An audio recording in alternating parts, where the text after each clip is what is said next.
One of the harder things to do is make journaling a habit, but there are ways you can actually basically hijack an existing habit and make journaling work for you.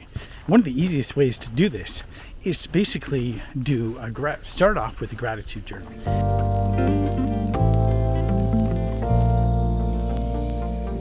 And gratitude is a great way to open up some of the positive elements in your life that you may not actually consciously realize are there. Regardless, the idea is pretty simple.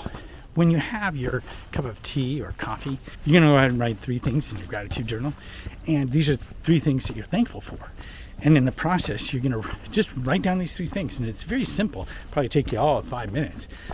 And in that sense, if you do this on a daily basis, you start to use the coffee or tea as a trigger. Now, if you look at habits themselves, they are basically formed from a trigger, an event, something happens, somebody cuts you off in traffic, and then you have the habit, you honk the horn, you flick them off, you yell at them, and then you get the reward, which is basically catharsis, let's say, of your anger.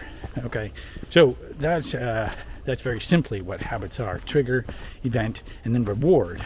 Okay, so I just went through this routine. What did I get out of it? Right, it's looking for, like, why should I do it again? Exactly. Should I remember this for the future?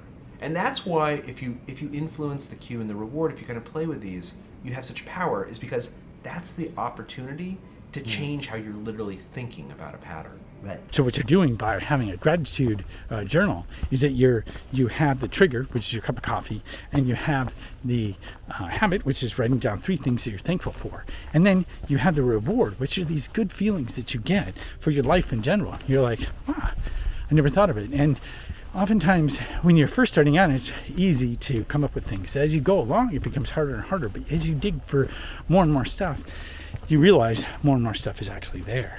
So that's the one we're going to start off with.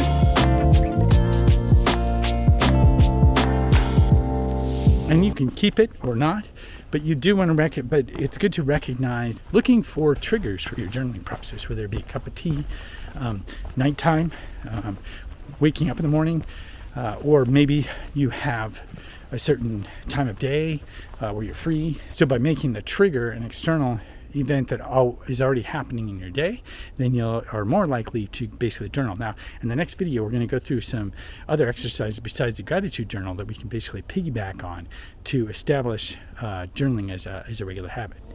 So look for that tomorrow.